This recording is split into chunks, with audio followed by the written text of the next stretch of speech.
struggling for time today, so I was starting to write today's post, and it ended up opening a whole can of worms. So I thought it would probably just be easier to do this. But as ever, my 5 minute videos turn into God knows how long, and we end up going down a rabbit hole. So let's see how this works out. This might be even worse. So if you're new, the first part of every post is on the index. Okay, it's of course it's important, but what I want to highlight is everything that I'm about to say about the index, so specifically either SPY or S&P 500. That's not the goal of what I make this Substack for.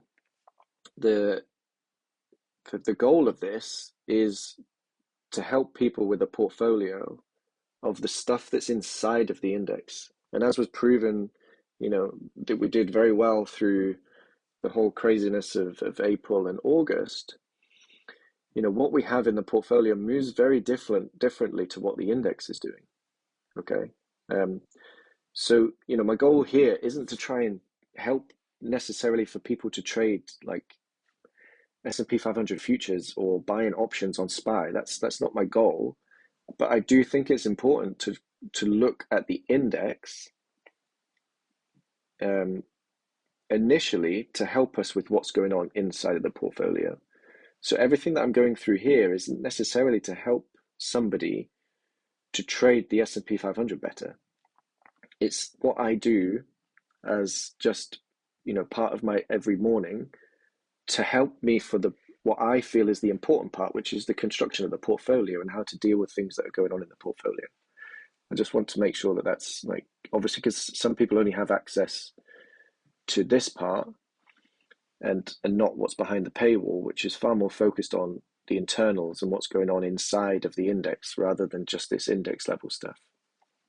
It's both as important as each other, but this is the means to the part which I feel is more important, which is the portfolio. Okay. So this part here so the combined signal combines these three things, and I just want to make sure to clarify that these three things are as it affects the S&P 500. Okay, so where this says VIX trend short, it doesn't mean to short the VIX. It means that the current VIX trend would be a negative as it affects the S&P 500. Okay, so you can see this period here where the combined score of these three things was at a maximum. That's because all these three were green. Okay, but as we go through time, these things are given different levels. Now, they haven't changed for actually quite a long time, but they're given different weights. And it hasn't changed for about 18 months. That might tell us something. That even though the VIX trend is negative to the S&P 500, it's outweighed by the fact that we remain above momentum and above trend. Okay, that may change in the future, but it hasn't for, like I said, about 16 or 17 months. The weights have stayed the same. But yeah, so that is a drag. Okay, but it's being masked by momentum and trend. We're still above momentum and trend, and that's this score in the combined indicator here is just referenced here just directly on price. Something that I'll go on to further down, but it will be on a much shorter time frame, is October is about to disappear. Okay, so the calculation that anything that goes into, if anything uses an annual calculation, okay, the low levels for the index is slowly going to start as we move through time, as we go further this way past Halloween.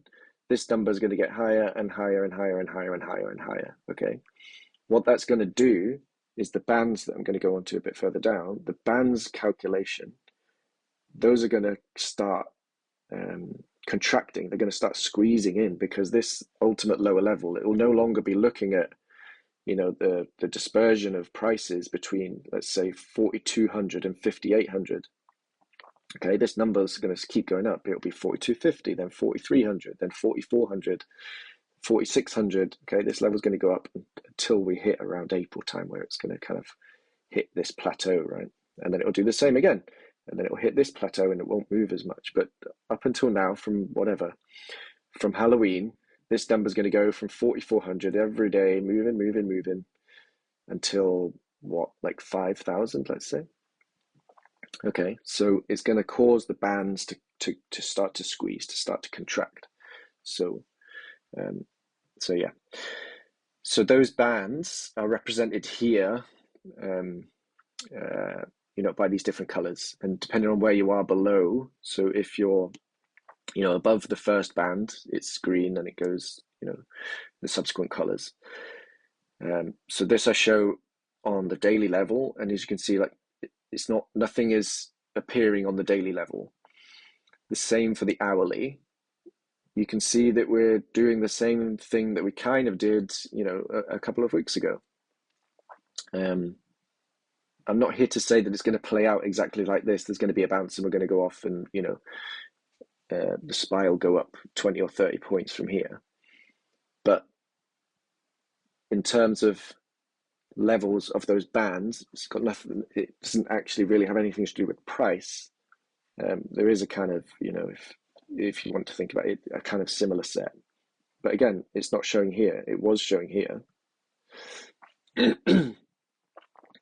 But it's not yet showing at the up at the daily level.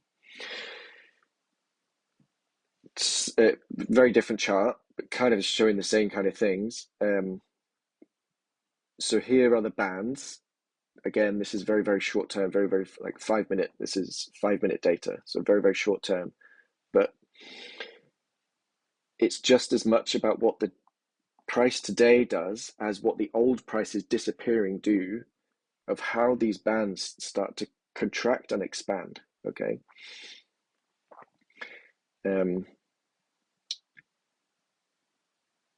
Of course, the prices go into the calculation, but it's always a moving target. It matters what happened today, but if we look at the daily chart, the price today matters, yes, but there are also 251 other data points, and if the last data point number 252, because there's 252 on average trading days in a year, that might be, or a set for 1 to 2 weeks, might be the most volatile set of data that is leaving the look back. Okay, so it's just important for me, and that matters on all of the look backs. It might be 1 month, 3 month, 6 month, 1 year, whatever it is. And again, once you go down the time frame, using those same kind of look back periods, let's just say 30, so 30 days, it might be 30 hours, it might be 30 minutes, but that same thing matters, right? If you're looking at minute data, some huge move that happened yesterday,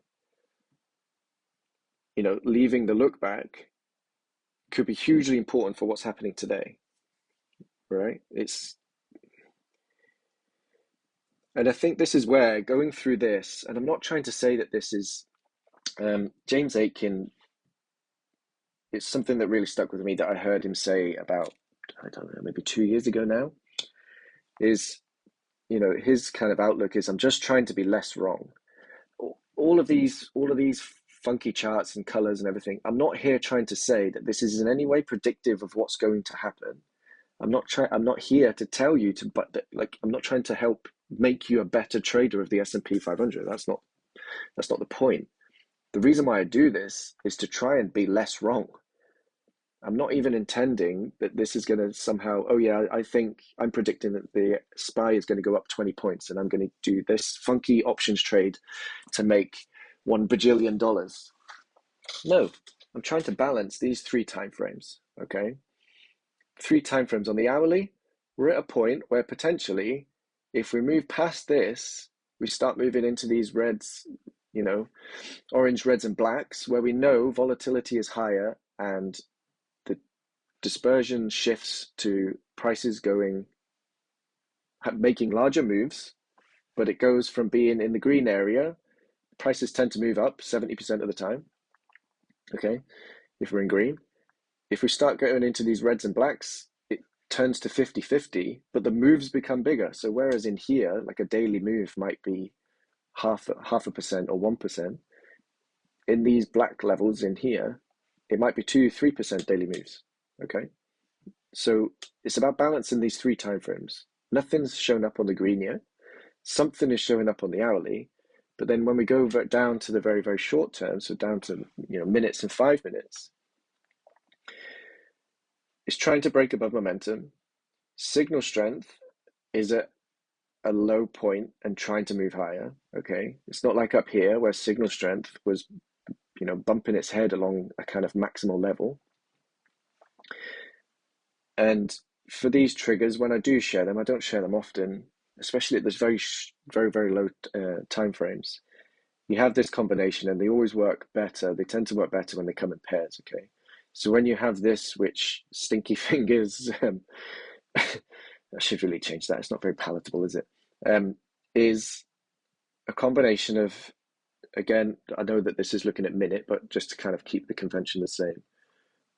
1 month and 3 month, so let's just say 20 and 60 data point momentum is below zero, so negative momentum, and it's hit one of these, this black level here. Okay, so it uses that as a trigger for potential buy-in. Okay, and then you get the second part here where signal strength has started to move up, barely, but it's just started to move up. Okay, so the point of this, and again, I want to reiterate that the reason why I go into this is purely because I'm looking at it every day, not as a way to be better at trading S&P 500 options or futures or whatever.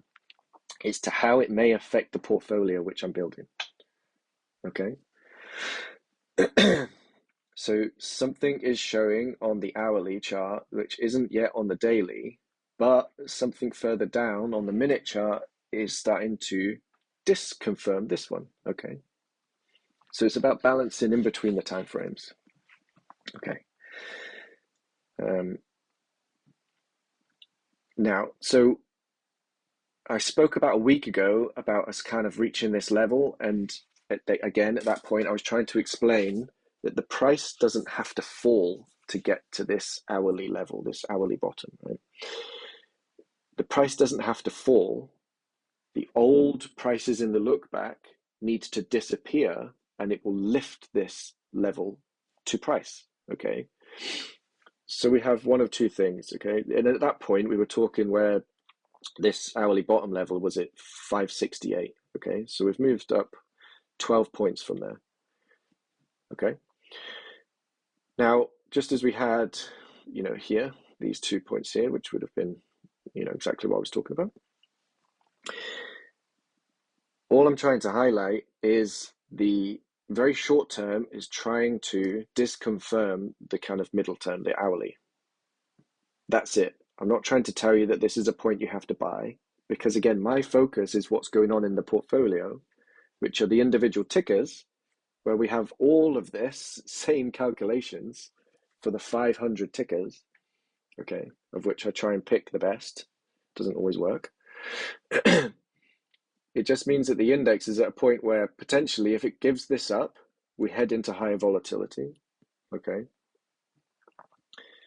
But if it doesn't, and it disconfirms at the very short level and it breaks out above the very short term, we head back into the point where, daily moves tend to be 70 or 75% to the upside, not in percent moves, but daily moves. It's far more likely 75% of the time the close of play on each day will be higher than the previous, right? Okay, so lower volatility, smaller moves, but trending moves. Okay, so that's it. Like, I was trying to dig myself out of a hole here by going right in all kinds of things, and hopefully I've either answered some questions and probably muddied the waters much more.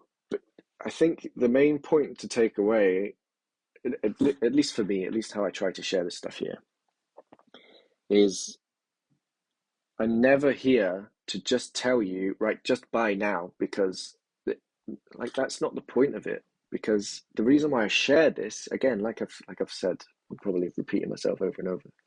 The reason why I share this is to show some of my thought process that really goes into what goes into the portfolio.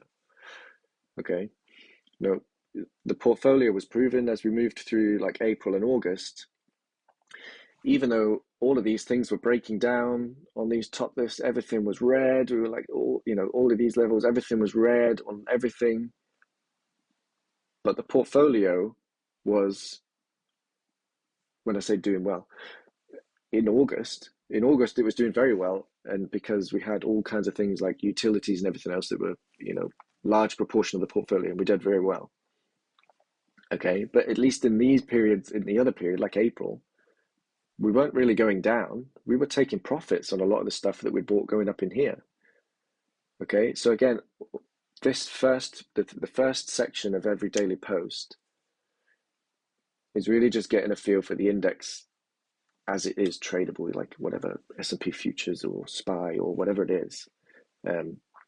But it's purely just another input into what really goes on in the portfolio. That's the main takeaway. Okay. And that's where we attempt to try and find the things that, regardless of what the index is doing at the top level, and regardless of what the news is, and this and that, and bombs and explosions and recessions and whatever, blah, blah, blah, blah, blah. Regardless, with all of that, and the index is going down 2% a day, there may still be some stuff that's inside of it, because there's 500 things we can pick from that might still be doing well. They might be going up. There may only be like one or two of them. But it's better than potentially losing your hair and making decisions at the wrong point, selling things at the lows. So yeah, again, it's an input. I try and share it. It's probably all gobbledygook, and to me, it looks, oh well, of course that looks, of course that makes total sense, and people just skim over it. I don't know, but hopefully it's about trying to marry all of the time frames, and like here, potentially could the SPY be lower today? Yeah, definitely. Yeah, but it's also at a point, and all of these things are coiled up, where potentially the move is just as likely to be to the upside as well. Okay, and again, it won't necessarily affect what's actually going on in the portfolio, which is what this whole Substack is really pointed towards. It's hopefully the stuff that's in the portfolio, regardless of if the S&P is down 3% by the end of today, hopefully the portfolio will outperform that and moving forward. So yeah, I hope that helps. I feel like Ron Burgundy with a question mark at the end of the thing. I'm Ron Burgundy. Yeah, hopefully it helps. If it doesn't, please ask questions. I'll always try and help, always trying to explain it. So yeah, have a good day.